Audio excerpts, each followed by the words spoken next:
Manufactured విట్నెస్లు.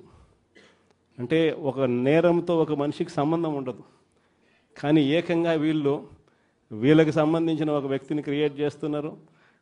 ఆయన చేత ఆయనను అప్రూవర్ అంటున్నారు, ఆయన చేత ఇష్టం వచ్చిన మాటలు మాట్లాడిస్తున్నారు, ఒక ఎవిడెన్స్ మ్యానుఫ్యాక్చర్డ్ ఎవిడెన్స్ క్రియేట్ చేయిస్తున్నారు. ఆ మనిషితో ఈ మనిషి పేరు చెప్పిస్తున్నారు, ఈ మనిషిని ఇలా అరెస్ట్ చేస్తూ ఉన్నారు.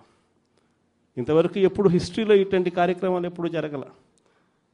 ఒక తప్పుడు సాంప్రదాయానికి పెద్ద మనిషి చంద్రబాబు నాయుడు గారు ఈరోజు బీజం వేస్తూ ఉన్నాడు. ప్రతి నియోజకవర్గంలో కూడా పాత కేసులు ఏమేమి ఉన్నాయని చెప్పి తవ్వుతున్నారు. ఆయన పాత కేసులలో ఇప్పుడు మన ఎమ్మెల్యే క్యాండిడేట్లను ఎలా ఇరికించాలి అని చెప్పి, ఆ కేసుల్లో ఎలా ఇరికించాలి అని చెప్పి ఇప్పుడు చూస్తూ ఉన్నారు. ఏ తప్పు జరగకపోయినా కూడా యాక్టివ్గా ఎవడైనా కార్పొరేటర్ ఉన్నా, ఎవడైనా ఎంపీటీసీ ఉన్నా, ఎవడైనా జెడ్పీటీసీ ఉన్నా, లేకపోతే ఎవరైనా లీడర్ ఉన్నా సరే విజిలెన్స్లో ఎలా ఇరికించాలా, తప్పుడు కేసు ఎలా పెట్టించాలా అనే సంస్కృతితోనే ఈరోజు పాలన సాగుతూ ఉంది. నేను ఒకటి చెప్తా ఉన్నా, ఈరోజు కష్టంలో ఉన్న వైఎస్ఆర్సీపీ అన్నదమ్ములు నేను ఈరోజు చూస్తూ ఉన్నా. నేను మీ అందరికీ ఒకటే చెప్తా ఉన్నా, మీ అన్నగా, మీ తమ్ముడిగా, మీ బిడ్డగా ఒకటి చెప్తా ఉన్నా. నెక్స్ట్ వచ్చే జగన్ 2.0లో పరిస్థితి ఈ మాదిరిగా ఉండదు. ఈరోజు ప్రతి కార్యకర్త కష్టాన్ని చూస్తూ ఉన్నా కాబట్టి చెప్తా ఉన్నా.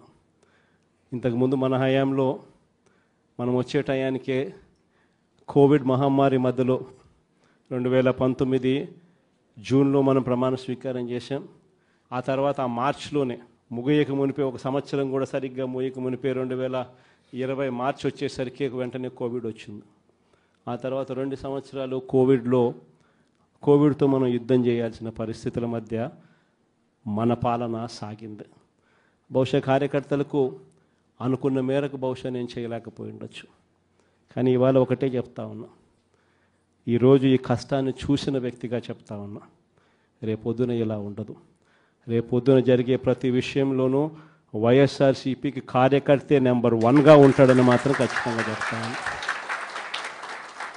ప్రతి కార్యకర్తకు నేను ఒకటే చెప్తా ఉన్నా, ఎవడెవడైతే మీకు అన్యాయం చేశాడో పర్వాలా, అన్యాయం చేయండి, చేయించుకుంటాం, టైం మీది, కానియండి, కొట్టండి అని చెప్పండి.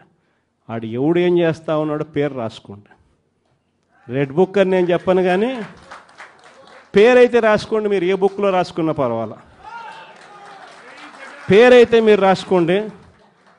దాని తర్వాత మాత్రం అన్యాయం చేసినోనికి సినిమా మాత్రం మనం చూపిస్తామని చెప్తాను. ఆ మనిషి రిటైర్డ్ అయి ఉన్నా కూడా లాక్కొని వస్తా, ఆ మనిషి దేశం విడిచిపెట్టిపోయినా లాక్కొని వస్తా. ఎవరిని వదిలిపెట్టేది ఉండదు. ఒక్కొక్కడికి మాత్రం సినిమా మాత్రం ఎలా చూపించానో అలా చూపిస్తామని మాత్రం చెప్తాను. ఖచ్చితంగా వీళ్ళు ఏదైతే నాటుతున్నారో, ఏదైతే ఇత్తుతున్నారో, ఇది రెండింతలు వీళ్ళకి పండే కార్యక్రమం కూడా జరుగుతుందని మాత్రం ప్రతి కార్యకర్తకు గట్టిగా చెప్పండి.